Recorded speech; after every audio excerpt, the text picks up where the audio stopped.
Begin. President el-Sisi. My name is John Donnelly. I'm a U.S. citizen. I'm also one of the only, if not the only people on the planet right now, at least Gentile-wise, that actually does offerings on a regular basis as prescribed by the law of Moses to Yahweh on the biblical festivals. The reason that I am contacting you today is I've been recently going over the prophecies concerning Egypt and their role in the end time and future, yet future for us, some of it, regarding not only the altar that will be set up in Egypt, but also the larger role that Egypt will play.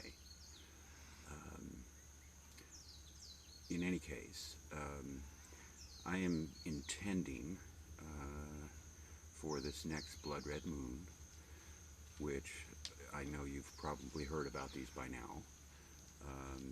These blood red moons, at least when they occur in tetrads and land on the biblical festivals, at least according to the so-called Hebrew calendar, which everyone knows is not really the Hebrew calendar.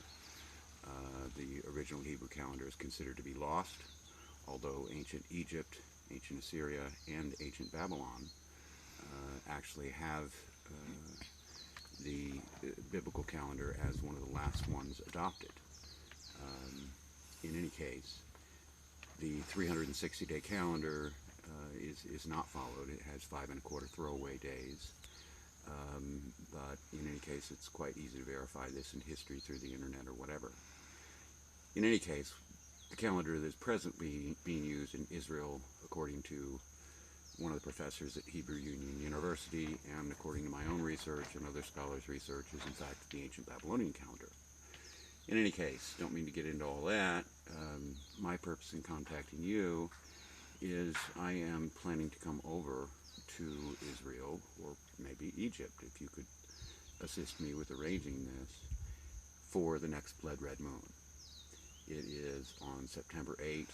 I believe it occurs here anyway, quite late in the morning. Over there, I'll have to recheck the times to see exactly when it occurs. But I know that you are probably aware that the Muslim nations and the religion of Islam actually has the Creator's name closer than both the Christians and the Jews. The Jews call him Hashem, which means the name.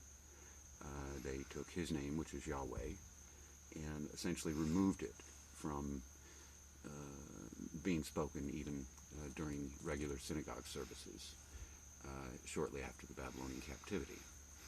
All of the encyclopedias cover this. The Christians call him God, which is actually an ancient Babylonian deity, spelled G-A-D with a fork over the A. But in any event, don't mean to get into all of that. Just want to kind of give you a little bit of my understanding on things so that you know where I'm coming from. But it's my feeling that the Muslims actually have the Creator's name much closer than both the Christians and the Jews. The Muslims actually pronouncing his name Al-Yah, which is the shortened version of his name, both Elohim and Yahweh combined together in a single term. And I know there are other people talking about this as well.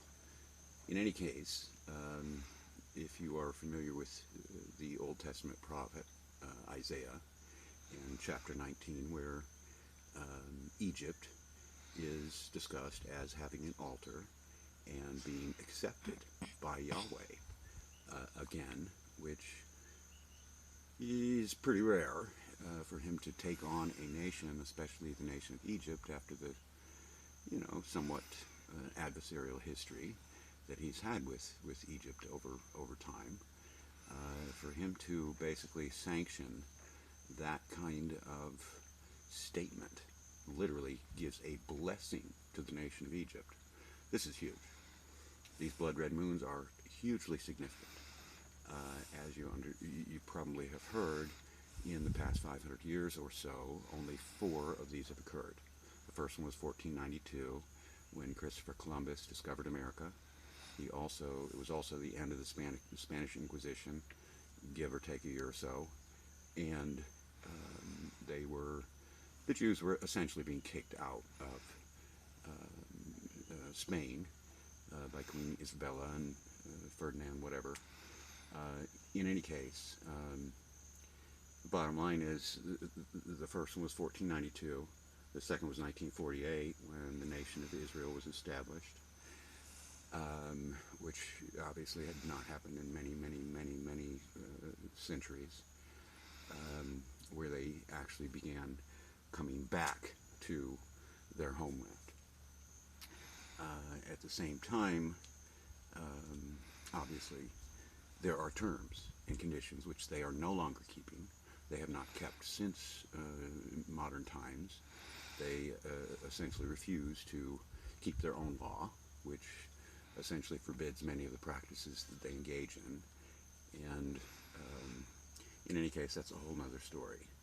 But the next blood red moon was 1967. And as you know, the Six-Day War, the setback, so to speak, essentially was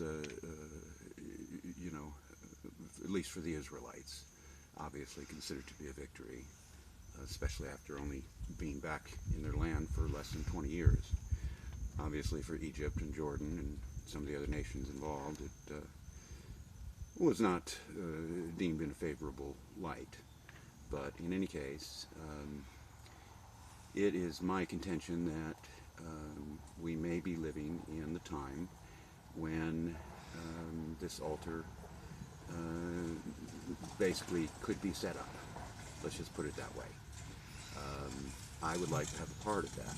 I've been doing these biblical offerings for these, at least for the biblical festivals, for a period of 15 years now, essentially by myself. It was one time I had one other person join me recently here, but aside from that, I've been doing this all by myself. I had founded a renewable energy project quite a few years ago, brought in a university and a senator,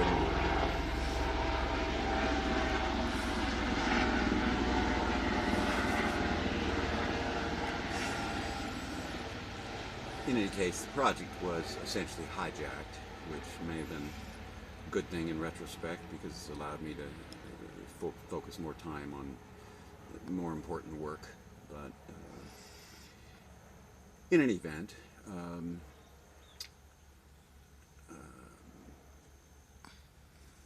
I guess the reason that I am sending you this tape, hopefully it gets to you through your people or through the media or whatever, is I feel this could be a very, very important time for Egypt as well as the rest of the planet.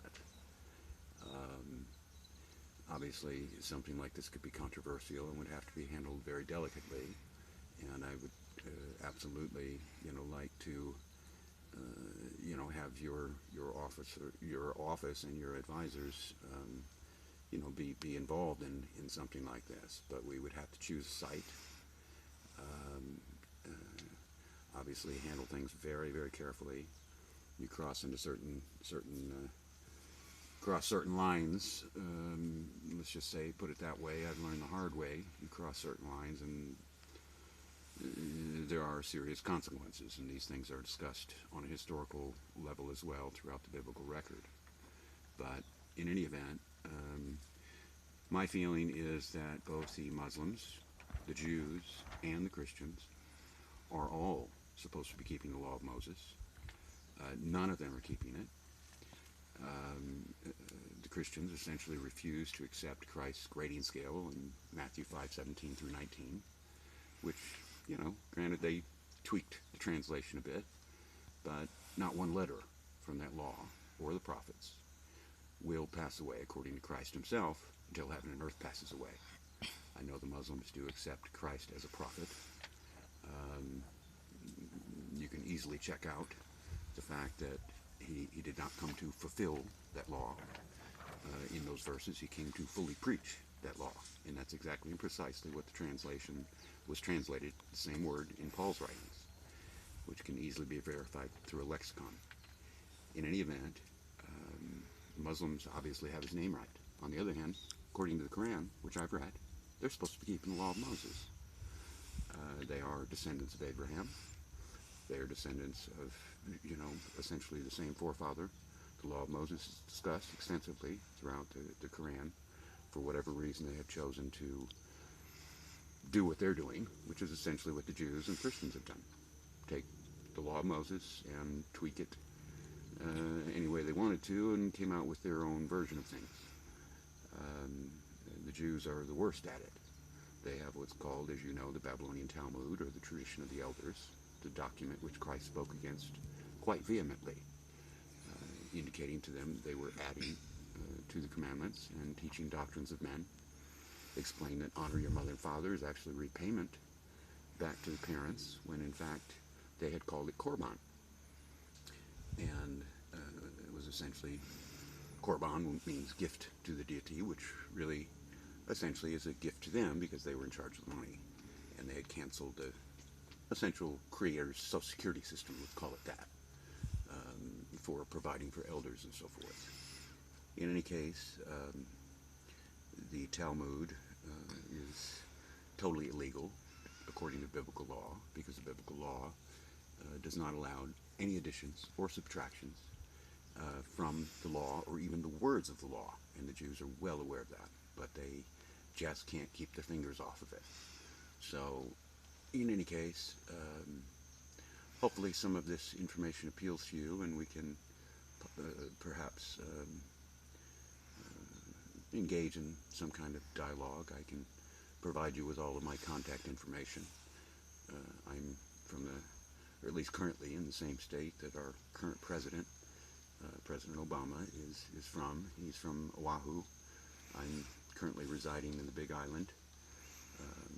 Went through a very, very difficult time in my life after losing everything, my home, my project, the renewable energy project I discussed, and now the Creator has given me a wonderful BMW and a house to take care of. We're doing a hostel here, and hopefully be an important place for just spiritual contemplation for many people from all over the world in time. But in any case, I very much appreciate your time. Hope this information gets to you. We don't obviously have a lot of time to work with. On the other hand, it's very interesting that one of the things mentioned in this prophecy in Isaiah 19 is that Heliopolis, Heliopolis, however you pronounce it, I'm sorry, along with 4 other cities, would actually be speaking the language of Canaan, which is essentially Hebrew. And as you know, there's been a great resurgence in the land of Egypt, as well as some other places regarding this language. So, similar to King Cyrus in the book of Ezra and Nehemiah, where he literally was called by name 150 years before he was born to perform a very, very important role in conquering the Babylonian Empire. Perhaps your role also is something that is prophesied. I am still looking at the various prophecies. All I can tell you, I was prompted to contact you regarding this matter. So, in any case, thank you very much for your time, sir. May Yahweh be with you.